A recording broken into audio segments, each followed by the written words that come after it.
존경하고 사랑하는 우리 구독자 여러분 반갑습니다. 삼성전자만 사랑하는 천희자입니다. 삼성전자 한번 또 이야기를 한번 떠들어 보도록 할까요? 삼성에 대한 이야기들이 다양하게 흘러나오는데 삼성전자 하여튼 여러분 주가 언제쯤 오르겠느냐 물어보는 분들 많아요. 주가가 언제쯤 오른다고 딱 정확하게 찍어가지고 맞춘다면 거의 뭐 신이겠지. 신일 겁니다. 그만큼 힘들어요. 힘든데 맞추기는 힘들고 장기로 봤을 때는 좀 오르지 않겠나 하는 생각이 듭니다. 이제 바닥 쳤으니까 제가 전 시간에 얘기했죠. 우리가 챗 GPT라고 해서 챗 GPT 요즘 뜨고 있는데 이 챗 GPT에 대해서 좀 알아두면은 괜찮을 것 같아요. 공부 삼아서 한번 우리가 또 알아보자고. 작년 말이 정말 바닥이었네요. 증권가에서 저점 매수 시점이라는 보고서를 연이어서 내놓을 때도 믿지 못하고 가만히 있었는데 그때 삼성전자 주식 좀 사놓을 걸 그랬습니다. 껄껄껄 껄무새네.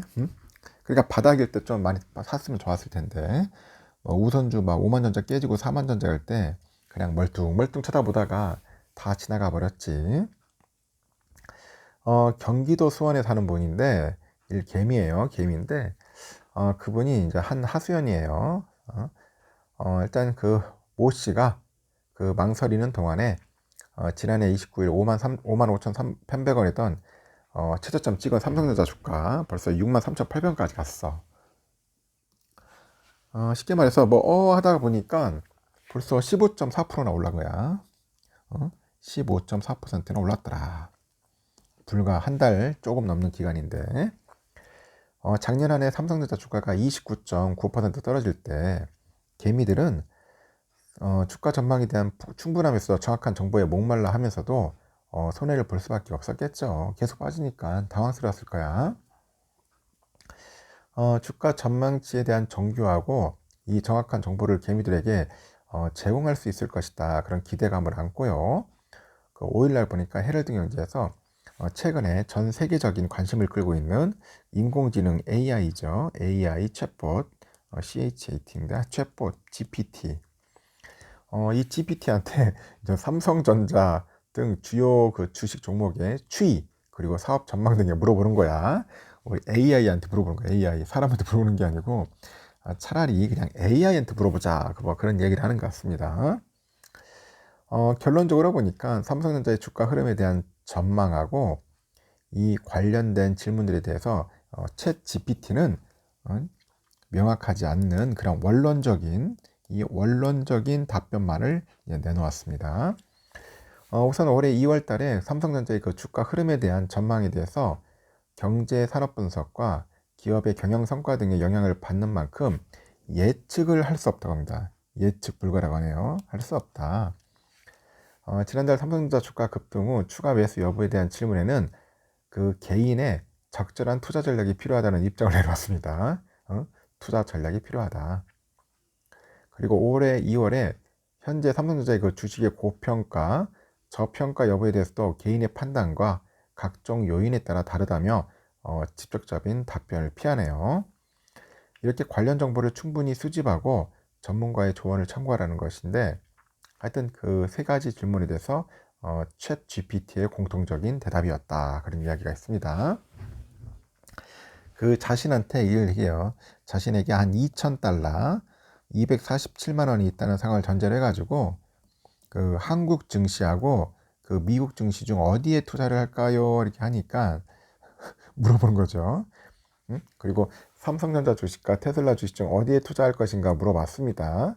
근데 이 질문에는 그 챗 GPT는 궁극적으로 개인의 투자 목표랑 그 리스크에 대한 탄력성, 시장 상황 등에 달려 있다면서 전문가의 조언을 구하라고 했습니다. 그래서 한미 증시, 삼성전자, 테슬라 주식 모두 성장과 그 혁신의 역사를 보여준 바 있다고 이제 강조를 하는 거죠. 그럼 질문의 방향을 바꿔보는 거야, 조금. 그럼 삼성전자 주력 사업에 대한 평가를 물어봤는데 이거에 대해 보다 구체적인 대답이 들어왔네요. 삼성전자의 그 캐시카우이자 주력 사업인 반도체 부분에 대해서 그 수요 증가와 기술 혁신에 대한 긍정적일 것이라고 명확히 답변했고 최첨단 기술을 가진 만큼 전 세계 반도체 시장에서 삼성전자가 강점을 보일 것이다. 그렇게 이야기를 합니다. 다만 경쟁 심화와 글로벌 경제의 그 불확실성 등은 리스크로 이제 꼽네요. 그리고 향후 가장 유망한 삼성전자 주력 사업 부분으로는 디스플레이, AI, 머신러닝, 사물 인터넷, 5G 기술 등을 이제 꼽았습니다. 그래서 결론적으로 챗 GPT에게 삼성전자 주가 향후 흐름에 대한 정확한 정보와 투자 여부 등에 대한 명확한 조언을 듣는 것에는 한계가 있다는 거예요. 한계. 결국 아직은 투자 여부를 결정할 때는 투자 전문가하고 증권사 보고사 등 그런 인력이죠. 인력에 의존할 수밖에 없다. 그렇게 보시면 될 것 같습니다. 현재 증권가에서는 지난달 급등에도 불구하고요. 삼성전자 주가가 여전히 저점 매수의 기회일 가능성이 있다고 하죠. 저점. 지난해 4분기 연결 매출액이 전분기 대비 8% 감소를 했어요. 70조 5천억. 영업이익은 60% 감소해가지고 4조 3천억 정도 기록을 했고 어닝 쇼크를 기록했죠. 그런데도 낙관론에 힘이 실리는 거야. 이 같은 흐름의 근거는 뭐냐? 인위적인 감산은 없다는 삼성의 기조와 달리 설비 투자 내용을 뜯어보면 사실상 감산을 의미한다는 점 때문이라고 합니다. 표면적으로는 경쟁력 강화에 중점이 있지만은 실상은 생산 증가율을 낮추는 방향으로 해석되는 거죠. 그래서 CLS에서도 삼성은 경기 침체에 동요하지 않고 있다. 그리고 패배의 효율성을 높이고 생산 라인의 장비 설계를 지속적으로 조정함으로써 단기 생산량에 의미 있는 영향을 줄 것이라고 합니다. 그래서 하이투자에서도 기존 라인들에서 장비를 보수하고 재배치하는 동안 그 생산 처리량이 이제 감소하겠죠. 감소하고 이제 공정에 대한 급격한 전환 시에 그 초기 수율이죠. 초기 수율 부진 시기에는 생산량이 감소하는 효과가 발생을 한다고 합니다. 이렇게 반도체 업계 전체의 공급 조절, 이 공급 조절의 가장 큰 수혜자가 바로 삼성전자라는 거지. 그래 대신증권에서 직접적인 감산을 발표한 하이닉스 등 경쟁사와 비교했을 때 삼성의 생산량 조절 강도가 낮고 단위당 고정원가 부담이 상대적으로 적을 것이다. 선단 공정으로 전환과 맞물려서 경쟁업체 대비 원가 우위 확대가 전망된다고 합니다. 이 밖에도 지난해 삼성 파운드리 연간 영업이익이 사상 처음으로 한 2조 원을 돌파를 했어요. 최대치를 기록한 것도 주가에는 호재다. 그렇게 봅니다. 미국 연방준비제도가 2월에 그 FOMC에서 제롬 파월 연준 의장이 디인플레이션이죠. 디스플레이션. 하여튼 이걸 언급했어요. 물가 상승률 하락을 언급하는 등 긴축에 대한 그런 강한 의지를 표명하지는 않았다. 당분간 유동성에 대한 기대감이 강하게 유지되다 보니 주가 강세가 당분간 유지될 전망이라면서도 다만 이익에 대한 추정치는 추가적으로 악화됐기 때문에 고점에 대한 기대치는 낮출 필요가 있어 보인다. 이렇게 지적을 하는 것 같습니다. 이제 금리는 내가 볼 때는 그렇게 빨리 빠지진 않을 것 같아. 빠지는 않은 것 같고, 하여튼 앞으로는 제가 볼 때 삼성전자도 조금씩 올라가지 않겠나 그렇게 생각을 합니다.